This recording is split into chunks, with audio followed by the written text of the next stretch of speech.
end on time. That's how we roll. Make sure if everybody's signed in, make sure you sign in and then grab yourself a handout. So, the federal government requires us to do 12 hours of in-service training every year on subjects that they either require us to train on or that we consider critical to the care we provide. Since I have been here in the last 5 years, one of those in-services has always been on teamwork. Because in my opinion, there's nothing more critical to the care we provide than our ability to work together as a team. Make sure you sign in and then grab a handout. Okay. Even though you're late, I will. It's still 1:30. So in my opinion, you're late, but you know, you're actually on time. Just a second.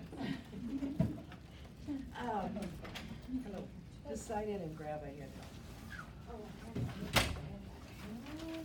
So for those of you who are actually here at 1:30, I'm gonna keep going. You only have one elevator. Oh, fire sprinkler test? No.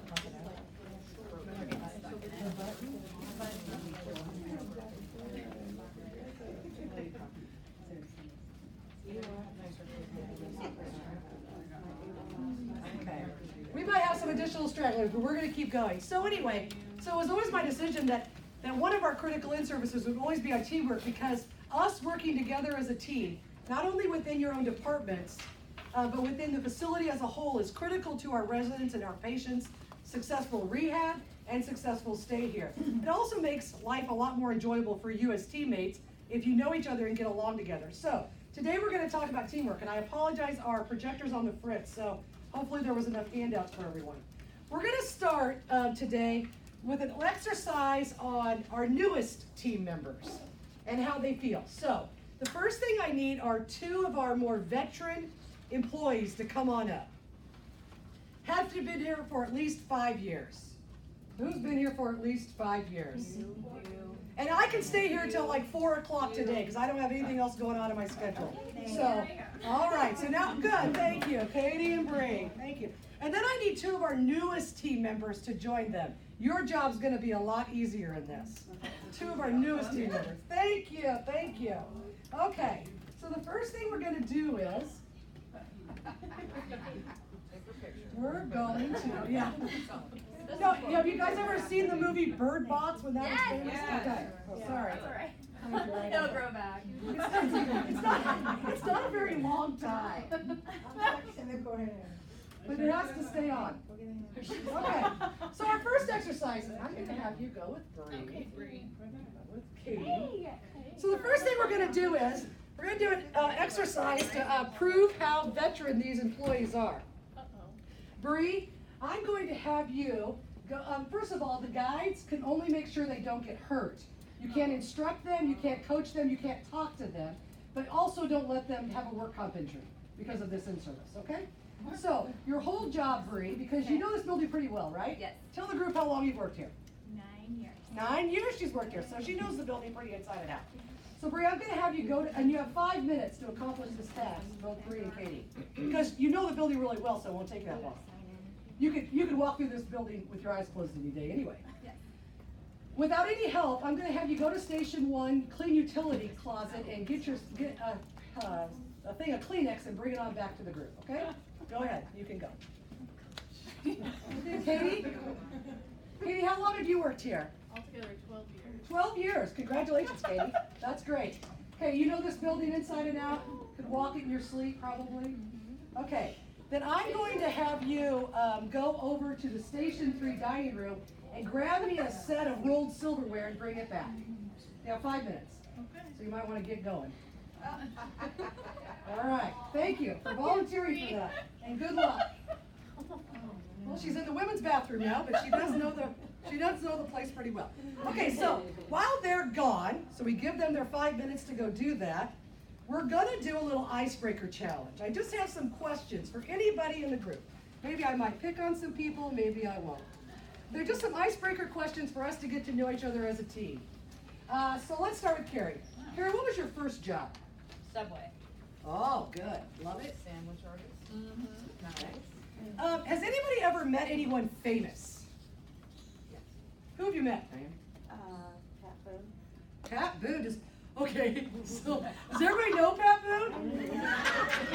Raise your hand if you know who Pat Boone is. All right, well, anyway, he was a singer. He was smooth. And if you're old enough, you probably remember that. Okay, let's say Cindy. If you could pick up a new skill in an instant, what would it be? A new skill? A new skill. Give it a shot. How to give a shot. Okay. All right, let's see here. Sherry, tell me someone you admire. Me? Uh-huh. Oh. Oh, boy.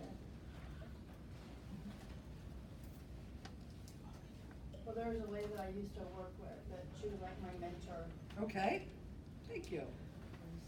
Has anybody been pleasantly surprised by anything lately? Raise your hand if you've been pleasantly surprised by anything lately. Anything that just shocked you into being pleasantly surprised? Jen, anything you've been pleasantly surprised? won their first game. The Husker win! It's a sad thing when that pleasantly surprises you. Okay, let's go on. Has anybody been anywhere recently for the first time? Anybody gone somewhere new that they've never been before? Well, I can see we've been, what is it? Shellknot, Missouri. What was it called? Shellknot. Showknot, Missouri. Great job, Katie. Give Katie a round of applause. Okay, we'll wait for Bree to come back. You can sit down for now. What, did you hurt her at all? Was she hurt at all? I don't think. No, I almost broke a nail on the. Okay, all right. We're gonna keep playing our game till Bree gets back. She has a few more minutes. Thank you. All right, let's see here. Sharon, what's your favorite family tradition?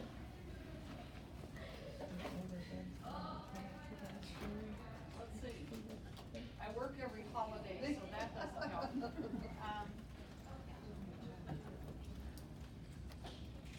I like Sundays because we get together and, it's so stupid. I get together, we clean house, and I make ribs every Sunday. And we just sit around, everybody puts their phone away, and we just spend time together. Good, thank you. Congratulations, Bree. Way to go! All right, well, thank you for being voluntold to help us out. Okay, so since they're back now, I want to ask Bree, and who's my, oh, Katie. Bree and Katie, just you two. Tell me how that felt. How did it feel to do that? Give me some words that would describe it for you. Nerve-wracking, Okay, vulnerable, okay. Katie? Scary. Scary. Okay. But you're here every day, so tell me what it was like when you were blind doing it. Okay. Anything else, Katie? All right. Research has said that a new employee, whether they be going to work at a factory or they come here to work at Lancaster Rehabilitation Center, is much like how a blind person feels in even the most comfortable environments. So I'm going to give you some of the other words that describe some of my other blind victims. You heard this: nerve-wracking, vulnerable, scary. Some said disoriented, helpless, lost. It took longer than it would have taken had they not had the blindfold on. They felt like the person helping them was empathetic to them, but it felt really weird. That's exactly how our newest team members feel. Some of you are them. They're coming in here, they're scared, they're vulnerable, they think it feels weird, they're lost, and then we tell them, could you go to Central Supply and get a large pack of briefs? Well, I sure would if I knew where Central Supply would. Or, I'm brand new to this industry, I don't even know what brief you're talking about. Is that a legal brief? I mean, what is it? So, as a whole, as a team, please be very mindful with our newest team members to make sure that we're taking the time we need to take with them so that they don't feel blinded by what they're getting into. Does that make sense? And thank you to my volunteers, I appreciate it. So, what I did for this in-service was I just pulled from the coffers some of my oldie but goodie, greatest teamwork kinds of reminders for all of us. Some of us have been doing this a long time, but I think it's always helpful to be reminded of what we need to do ourselves to be a better teammate. The first is the 10 commandments for an enthusiastic team. Number 1, help each other be right, not wrong. So many times what we do is we tell somebody the one thing they did wrong and we forget to mention the 5 things they did right. Let's all collectively help each other be right, not wrong. And if you see somebody doing something wrong, help them do it right. Don't let them keep doing it wrong. They may not know they're doing it wrong. So help everybody be right. Look for ways to make new ideas work, not for reasons they won't. Have you ever known somebody like that? You throw out a new idea and they've already ticked through their head 10 ideas of why that won't work, instead of thinking, well, you know, that could work. So find ways that new ideas will work instead of reasons they won't. If in doubt, check it out. Don't make negative assumptions about each other. You know, I know she called in because she went to the state fair. She ain't sick. How many times have we thought that or heard that? You know, don't make negative assumptions about people. You never know what's going on with them. They might be at the state fair. They might be. But nobody knows each other's personal history. And we don't really know. So before we make negative assumptions about each other, make sure you check it out first. Help each other win and take pride in each other's victories. Use words like we and us or our. This is us doing this. This is we doing this. Just today I said to Angie, and by we, you mean you, right? So, clarify when there's confusion, but be real careful about using words like them, they, or their. Those are pointing words. They don't. I always ask, who is they? Because I'm a little concerned that they might be me. So always ask for clarification when you hear things like they told us, they're doing it. You know, because those are kind of pointing negative words. Instead, use words like our, we, us. Those are teamwork words. That makes sense? Speak positively about each other and about your organization at every opportunity. Maintain a positive mental attitude no matter the circumstance. One of the things, I've been doing this 31 years, and one of the things I enjoy most about this job is every single day is different. I'm not on an assembly line making widgets. I have the opportunity every single day when I walk through this door to have it be something different. Sometimes it's great, and sometimes it's not so great. But I know tomorrow morning when I show up, it's going to be something totally different. It's going to give me a brand new opportunity to make something great with it. So, maintain your positive mental attitude no matter the circumstance, because tomorrow will be something different. Act with initiative and courage as if it all depends on you. Don't be reliant on somebody else to make the team work. Make it work because you're making it work. Do everything with enthusiasm because it's contagious. And whatever you want, give it away. It may sound odd, but it works that way. If you want more power and respect, give respect. If you want more compassion or recognition, give recognition. Some of the best Employee of the Month nomination forms we get are those that come from your teammates. Those are the ones that stand out to me because one of your teammates took the time to sit down and write a nomination about you. That's something pretty special. So, if you want that kind of recognition, give that kind of recognition. And then don't lose faith and never give up. My second jewel of the day. It's a story about teamwork. Let me know if this has ever happened to you or if you can relate. Here is a story about 4 people named everybody, somebody, anybody, and nobody.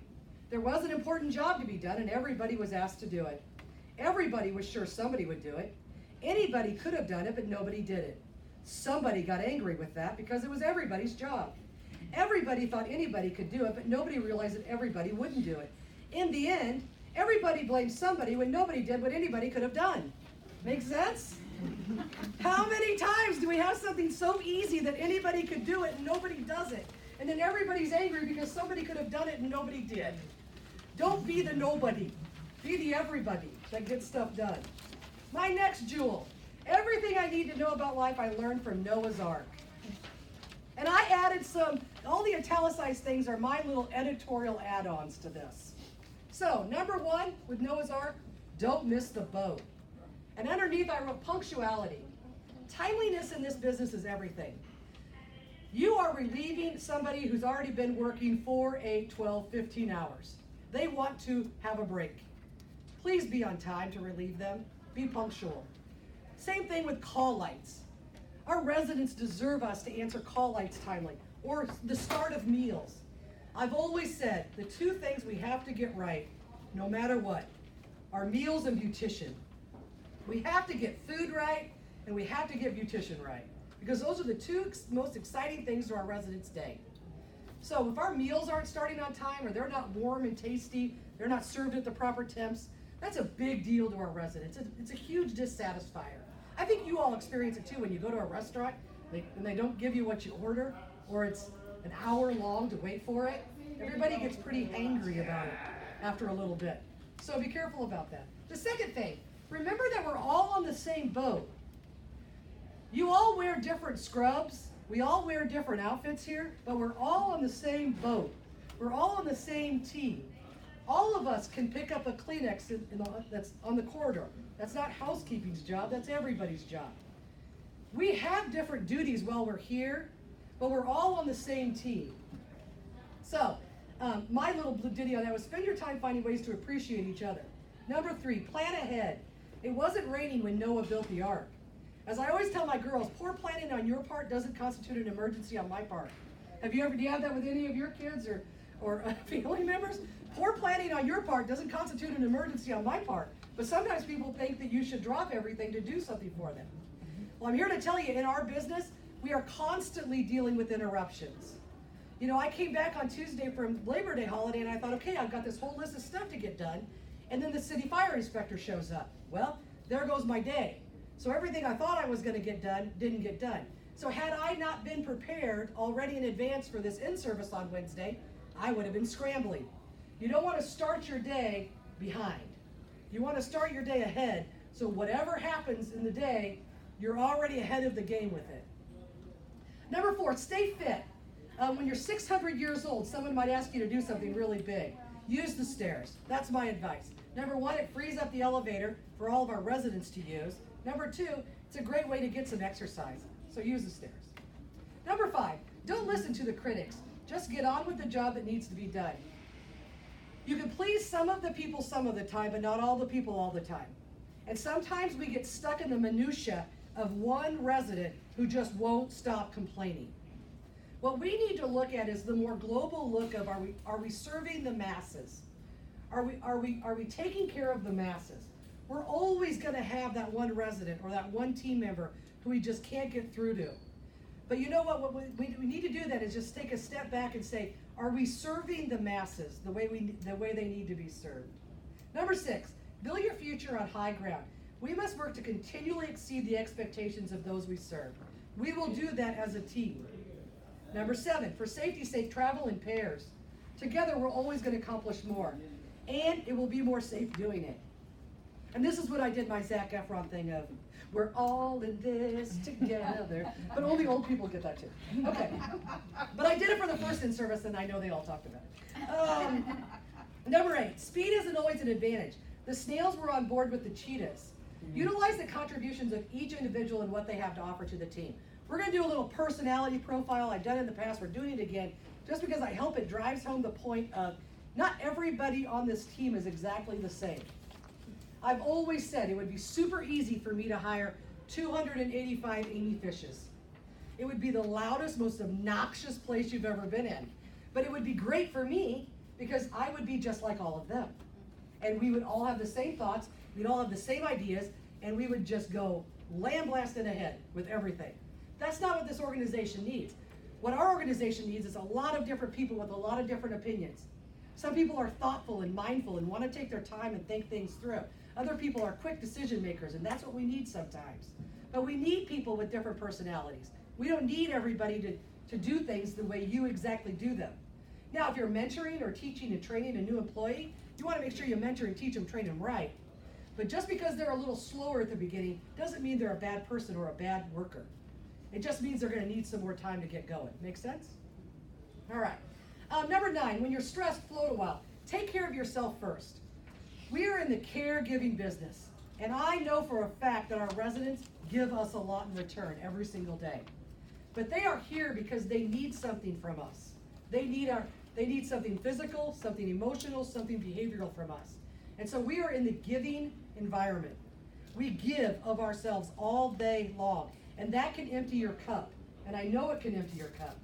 So you need to be really mindful, because caregivers in general, you're all here because you wanted to take care of people. You didn't want to stand in a factory line making widgets. You enjoy taking care of people. We all know that. That's why we're all here. But you have to be real mindful when caregivers tend to give, and they forget to fill their cup back up. But if you don't continually fill your cup back up, then you're pretty soon going to wear yourself out, and then you're not going to be here at all. And then that's no good to anybody. So make sure you're taking care of yourself. 10, remember the Ark was built by amateurs, the Titanic by professionals. Which one sunk? So, providing really great care isn't rocket science. None of us in this room are being asked to create the algorithm to get to Mars. None of us are.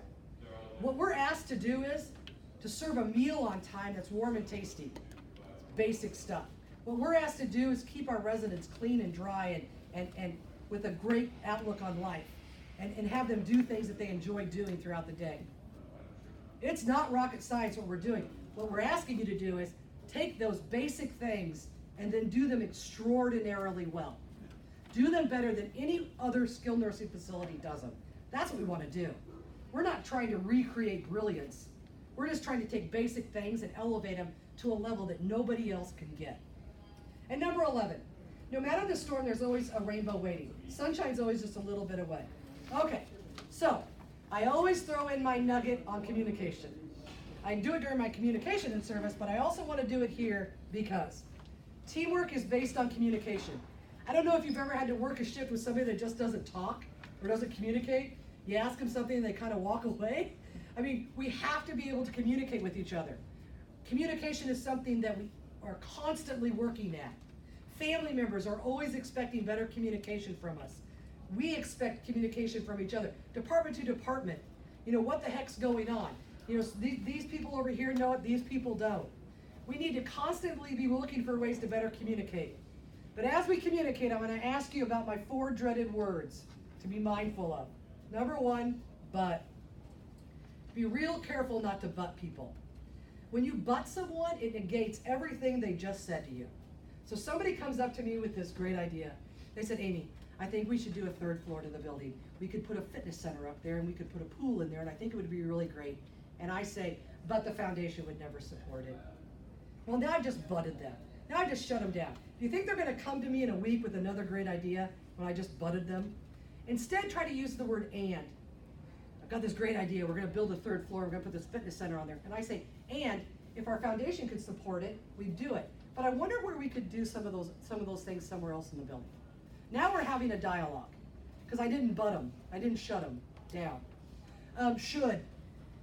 Don't should on people, and don't let other people should on you. Fair? Don't should on people, and don't let other people should on you.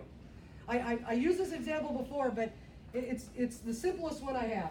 I was at my kitchen counter opening up one of those flip things of ketchup, and it just exploded all over me. Ketchup everywhere, ketchup in my hair, ketchup all down me. And the very first thing my husband said is, well, you should have shook it up first. Do you think I should have? I know I should have. I've already done it. I already have ketchup all over me. Now I know what I should have done. You don't need to should me. I mean, don't be careful not to should people. Because, when somebody is laying on the ground with a resident, and you say, well, you should have gotten help. Well, kind of know that now. I'm on the ground. I know what I should have done. Teach me, coach me, help me. Teach me what to do next time, but don't should me. I mean, it's obvious right now what I've done. And so then don't should on other people. Don't let people should on you. When somebody says, well, you should have, time out. Teach me, coach me, train me, but don't should on me. Fair? And the last 2 words are 2 words that I have to be pretty careful with, because I may be one of the most dramatic people in the building. And it's a weakness and a strength, and I just admit it. So, with all those other dramatic people, I'm just going to ask you this. Be real careful about using words like always and never. Well, the bistro, never open. Never open. It's never open? Or is it just closed right now? My paycheck, it's always wrong. Always. It's always wrong, or it's just wrong this time. Be real careful about those dramatic words like always and never. Because what it does to people is it just shuts them down from listening to you. Because they're thinking, well, that's not true. That's not true. It's not always closed. It's not always broken. So now I'm not gonna trust anything you say, because you're dramatic. You're just being dramatic. So be real careful about always and never. Fair? Don't let people shit on you. Okay, the next thing, the next slide is on, what am I contributing? I think all of us as adult people, whether it's here professionally or at home or with your friends, needs to every once in a while give pause and stop and say, what am I contributing? What am I contributing to the success of our team? What am I contributing to the success of the organization? And am I contributing? And am I contributing something positive or negative? What am I contributing? So I've had this poem for a long time that talks about contributions. And I just want to read it to you because I think it speaks to exactly what I mean by this. It says, I read of a man who stood to speak at the funeral of a friend. He referred to the dates of her tombstone from the beginning to the end. He noted that first came her date of birth and spoke the following date with tears. But he said what mattered most of all was the dash between those years. For that dash represents all the time that she spent alive on earth. And now all those who loved her know what that little line is worth. For it matters not how much we own, the cars, the house, the cash. What matters is how we live in love and how we spend our dash. So think about this long and hard. Are there things you'd like to change? For you never know how much time is left that can still be rearranged. If we could just slow down enough to consider what's true and real, and always try to understand the way other people feel, and be less quick to anger and show appreciation more, and love the people in our lives like we've never loved before. If we treat each other with respect and more often wear a smile, remembering that this special dash might only last a little while.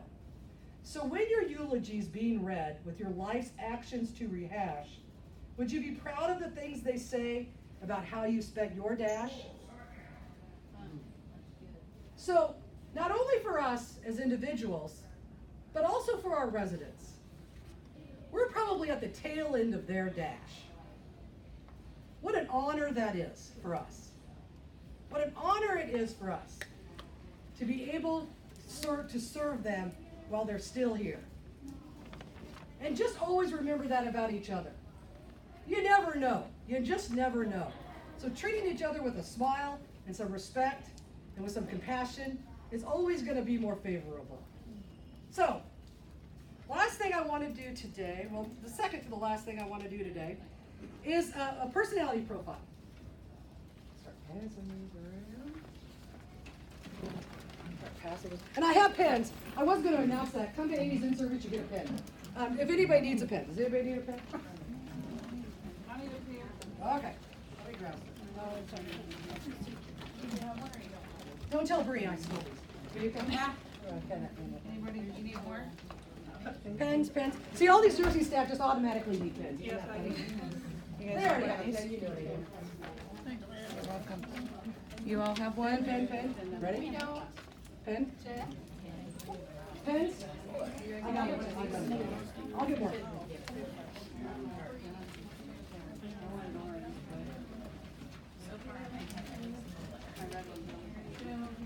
Okay, so, and who else needs pens? I think I need some pens. Does anybody have any of these left? Pen? Back here? Pen? Oh, sorry, Hope. I know my person. Another pen? That's all I got, now I'm out.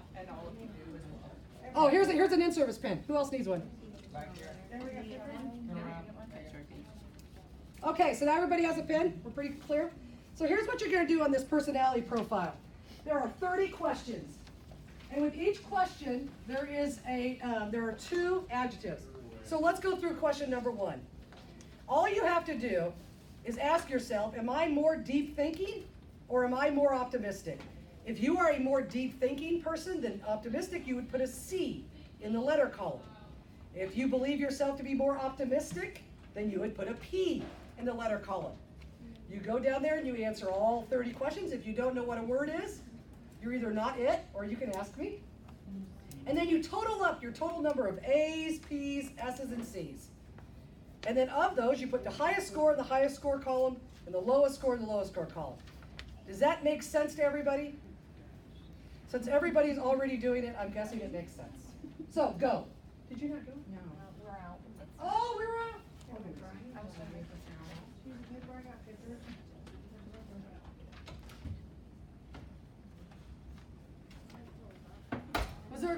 back, someone sitting down.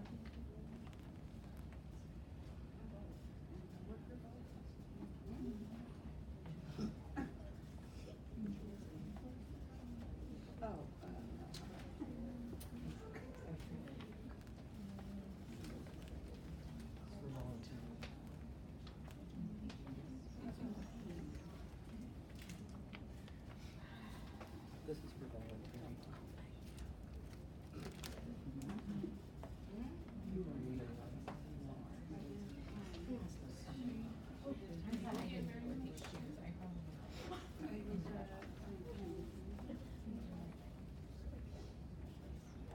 What if you're both?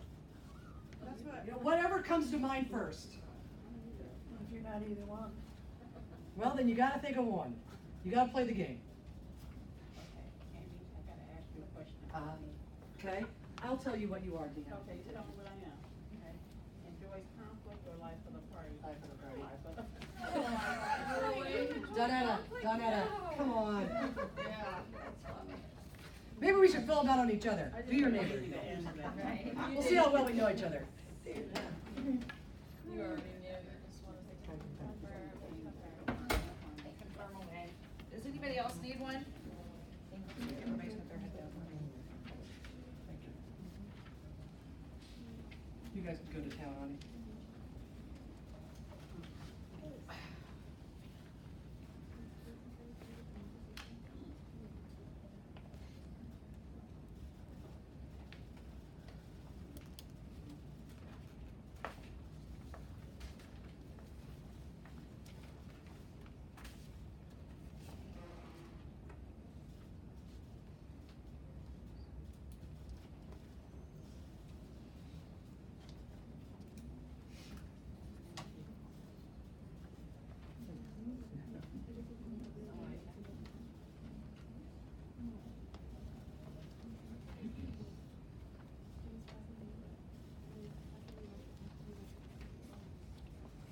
And when you add them across, it should add up to 30 for those who are like that.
Is that your high score?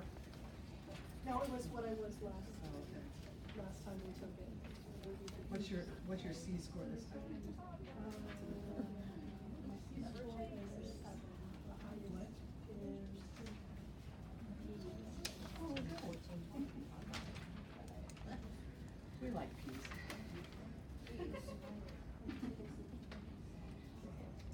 I have to do this in-service with Carrie sitting here, who's a mental health practitioner, you know, she's probably like judging everyone's personalities on her. She's probably already evaluated each of you.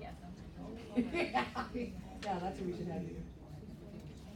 Okay, I'm gonna give you one more minute. Is that enough time?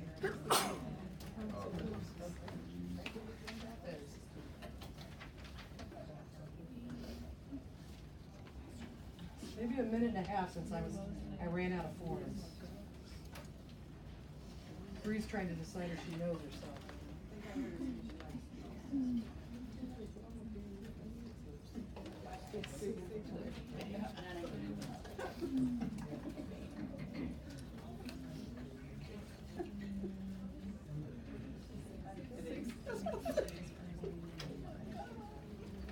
If you add it across, it should equal 30. if you want to double check your math.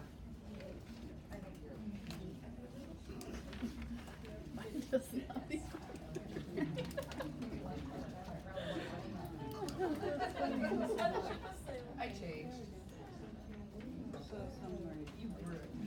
Did everybody write down their high and their low score letter? Are we ready to go? We're ready? Okay, raise your hand if you're a high A. Any high A's? Oh, good. In the last group, there was no people to join me. Okay, keep your hands raised if you're high A.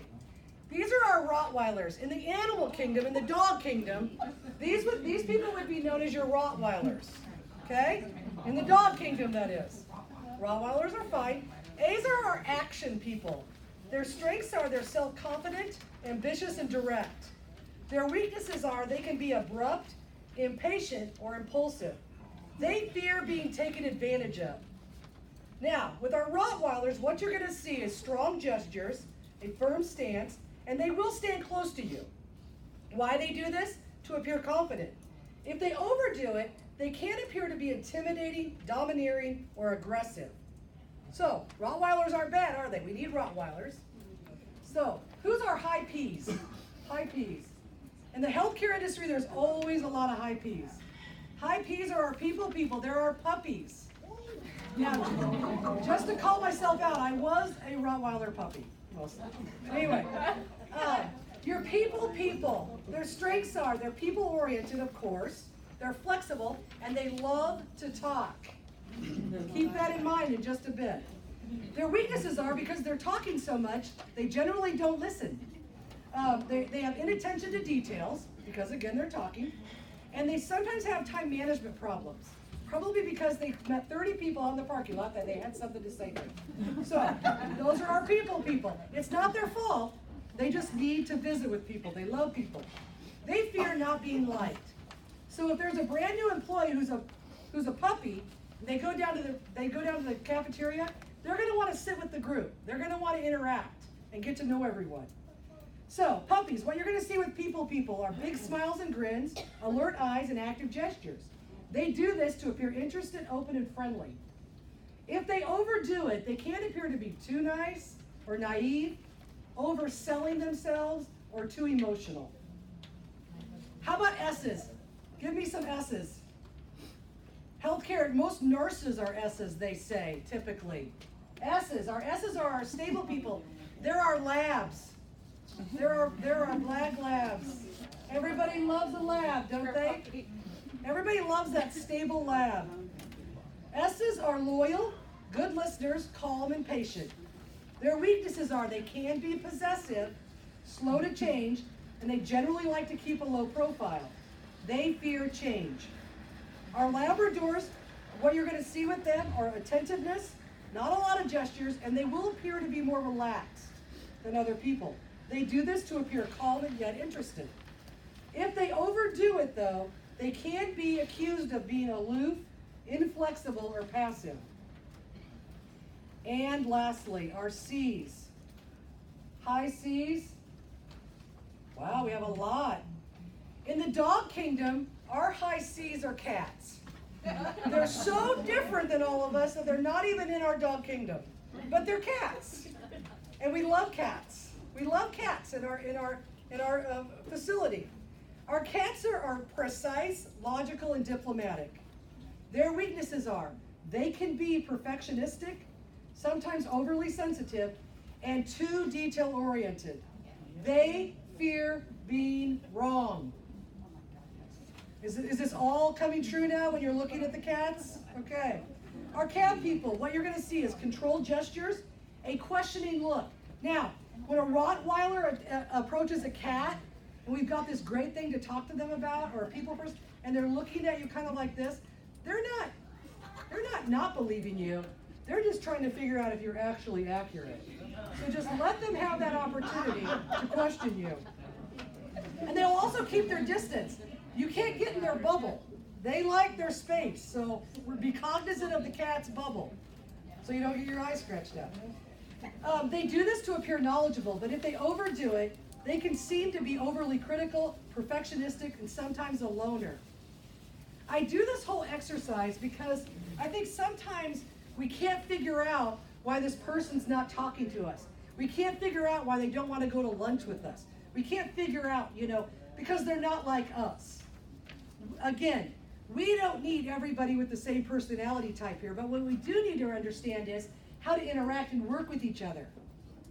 So if somebody comes up to you and is really chatty, and then they're not chatty back to you, it's just maybe because they have a different personality type than you. So don't negate them or turn away from them. Just recognize that everyone here has a different personality. And for the benefit of the team and for the benefit of the residents we serve, that's what we want. We want people with different personalities that blend and bring us their talents and everything that they have to offer to our team. Does that make sense? Okay, the very beginning of this, when Bree and Katie were out doing their new team member exercise, I asked you all an icebreaker, just some ways for us to get to know each other better. Can anybody, without saying it, Cindy, can anybody remember a new trait or a new skill that Cindy would like to learn? Don't say it out loud, just raise your hand. Who can remember it? A new trait. Oh, look at all the people now. Okay, pass them. Pass them, one of those to Sharon. Okay, don't say it yet, don't say it yet. Pass this to Terry. Who else can remember it? Anybody else can remember what new trait she wanted to learn? Can you remember? Okay. What was it? What was the new skill she wanted to learn? Give it a shot. Give it a shot. If y'all knew you were going to get a candy bar at the end, would you listen to Cindy more carefully?